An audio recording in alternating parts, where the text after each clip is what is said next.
Hello my dear students, welcome to chemistry with DV sir. আজকে আমরা আলোচনা করব একটা কোশ্চেন আনসার থার্মোডাইনামিক্স থেকে, যেটা বিএসসি এমএসসি যারা করছো তাদের জন্য, এবং যারা পাশাপাশি competitive exam IIT JAM NET GATE পড়ছো তাদের জন্য থার্মোডাইনামিক্সের একটা কোশ্চেন। ঠিক আছে, একটু আমরা প্রমাণ করবো, এটা ডেরিভেশনটা করব।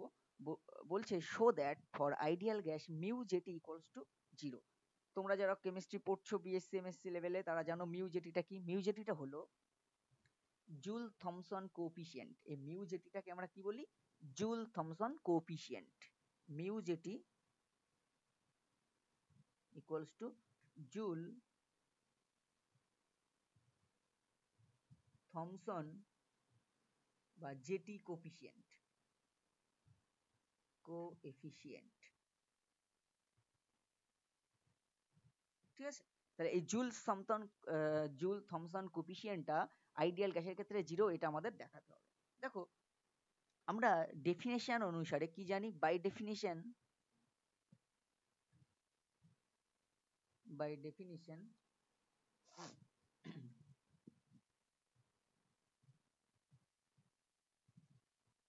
মিউ জেটি ইকুয়ালস টু কি? Mu jetty equals to del T by del P at constant H। Actually Joule Thomson যে প্রসেসটা, সেটা কিন্তু অ্যাকচুয়ালি আইসেনথ্যালপিক প্রসেস, সেজন্য এনথ্যালপিটা কনস্ট্যান্ট। ঠিক আছে, তাই ওই যে টি ভার্সেস পি এর যে প্লট, তার যে স্লো, ঠিক আছে, del T by del P at constant H, that is equals to mu jetty, joule Thomson coefficient. এবার আমরা জানি এই যে H is a state function, এটা অবস্থার অপেক্ষক,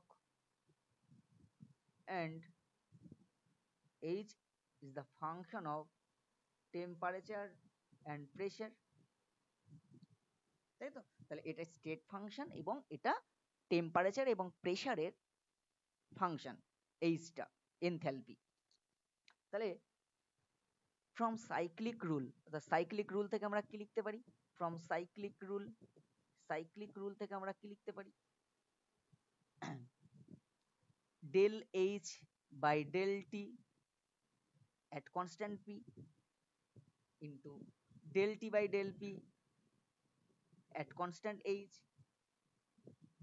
equals into del P by del H at constant।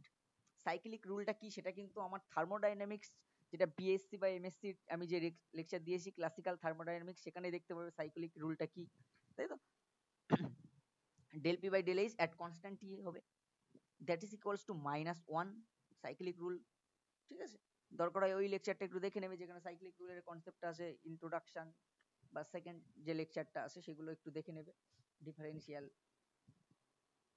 বা আমি সেখানে তোমাদের স্টেট ফাংশন পাথ ফাংশনের ধারণাগুলো দিয়েছি, partial derivative.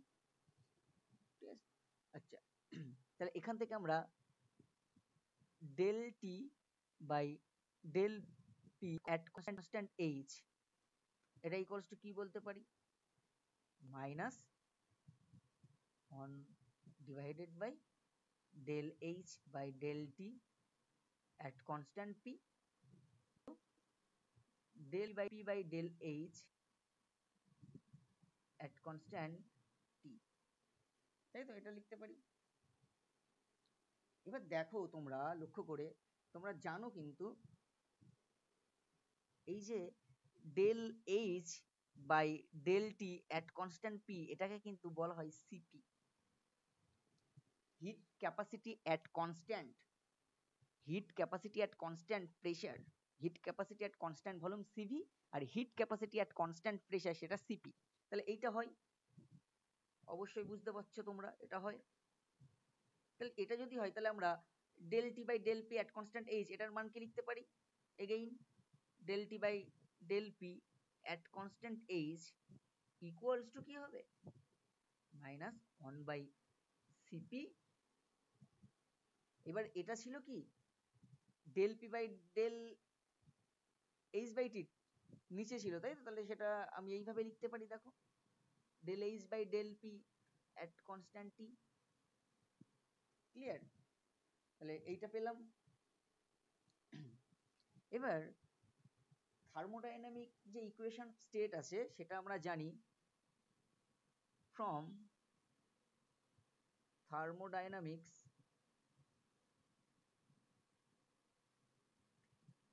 Equation of state. Equation of state, এটা থেকে আমরা কি জানতে পারি? ডেল এইচ দুটো আছে, আমি এনথালপি রেসপেক্টে লিখছি, del H by del P at constant T equals to V minus T into del V by del T at constant pressure. Okay, তাহলে এই যে del H by del P at constant T, এটার মান আমরা যদি বসিয়ে দিই এখানটায় যদি বসিয়ে দিই, তাহলে আমরা কি পাবো?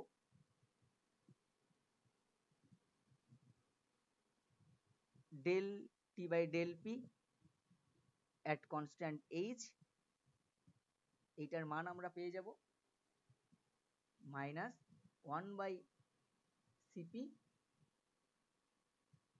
V minus T into del V by del T at constant P, তাই তো? এটা তাহলে এইটা এখন আমাদের মূল একটা ইকুয়েশন, মূল একটা সমীকরণ। এটাই তো অ্যাকচুয়ালি মিউ জেটি, তাই তো? কারণ del T by del P at constant H এটাই মিউ জেটি, তাহলে মিউ জেটি ইকুয়ালস টু কি? হেন্স দেখো আমরা এটাকে মিউ জেটি বলেছিলাম, জুল থমসন কোফিশিয়েন্ট, এই del T by del P at constant H. তাহলে মিউ জেটিটা কি হবে?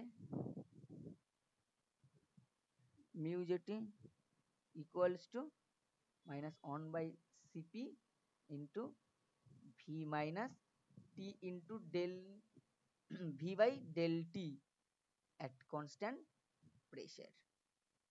এটা কিন্তু মিউ জেটির রাশিমালা। Mu jetty equals two 1 divided by Cp into V minus T into del V by del T at constant। ওকে, তাহলে for ideal gas, for ideal gas কি? for ideal gas, for ideal gas আমরা কি জানি? PV equals to nRT, PV equals to nRT। তাহলে V equals to কি হয়? nRT by P। তাহলে আমরা del V by del T at constant P এই মানটা যদি বের করতে পারি, করে ওখানে বসাই, তাহলে মিউ জেটির মানটা পেয়ে যাব। সিম্পল ব্যাপার। এই যে জিনিসটার মানটা আমরা যদি বের করতে পারি এখানে, তাহলে এটা আমরা ডেরিভেটিভ করব, differentiating V with respect to T at constant pressure. তাহলে কি পাবো ডিফারেন্সিয়েট করলে? অবকলন করলাম, অর্থাৎ ভিকে অবকলন করছি টি এর সাপেক্ষে পিটাকে কনস্ট্যান্ট রেখে, তাই তো? তাহলে del V by del T at constant pressure. তাহলে এন আর আর পি এইগুলো কনস্ট্যান্ট, তাহলে ডেরিভেটিভের বাইরে, তাহলে কি হবে? Del T by del T মানে 1, তাহলে actually N R by P হবে ওটা, del V by del T at constant P derivative করলে, তাই তো? তাহলে এইবার এন আর বাই পির মানটা আমরা বসাবো,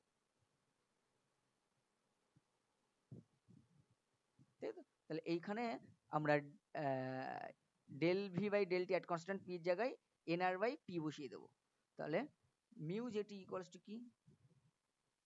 mu jetty equals to minus 1 by CP into V minus T into del V by del T at constant P ছিল, তাহলে ওই ডেল ভি বাই ডেল টির জায়গায় আমরা যদি এন আর বাই পি বসিয়ে দিই, তাহলে এন আর বাই পি বসিয়ে দিলাম, তাই তো? তাহলে অ্যাকচুয়ালি কি হলো? পরের line, mu jetty equals to minus 1 by CP that is equals to V minus N R T by P. আবার দেখো তো N R T by P equals to কি? ভি না? তাহলে আমরা এই এর পরিবর্তে ভি বসিয়ে যদি দিতে পারি, কারণ ওইটাই V equals to N R T by P. তাহলে কি হবে? Mu JT equals to -1/Cp into V minus V. তাহলে ভি মাইনাস ভি মানে 0, তাহলে 0 ইন্টু 1/Cp মানে 0, তাহলে অ্যাকচুয়ালি হয়ে গেল কি মিউ যেটি ইকুয়ালস টু 0। অবশ্যই কিন্তু আইডিয়াল গ্যাস ইকুয়েশন ধরে করা, তাই এটা ফর আইডিয়াল গ্যাসের ক্ষেত্রে, ফর আইডিয়াল গ্যাস। অর্থাৎ আইডিয়াল গ্যাসের ক্ষেত্রে জুল থমসন বা জেটি কোফিশিয়েন্ট বা জুল থমসন যে কোফিশিয়েন্টটা সেটার মান 0 হয়। এটা অনেক এমসিকিউতে পড়ে। আইডিয়াল গ্যাসের ক্ষেত্রে মিউ জেটির মান কত, বিভিন্ন অপশন থাকবে, 0, 1, উল্টো পাল্টা অপশন থাকবে। 0 যেখানে থাকবে সেখানে টিক মারবে, যে কম্পিটিটিভ এক্সাম গুলো আসে সেখানে। আর যদি ব্রড কোশ্চেন তোমার এমএসসি তে নয়, বিএসসি তে যদি পড়ে তাহলে তো প্রমাণটা করবে, প্রমাণটা শিখে নিলে। তাহলে আজকে এই পর্যন্ত। এইরকম আরো অনেক ভালো ভালো কোশ্চেন আনসার থার্মোডাইনামিক্স থেকে নিয়ে চলে আসবো পরবর্তী কোনো লেকচারে। ততক্ষণ ভালো থাকো, সুস্থ থাকো, আর চ্যানেলটিকে অবশ্যই সাবস্ক্রাইব করবে এবং ভালো লাগলে লাইক, কমেন্ট, শেয়ার করবে।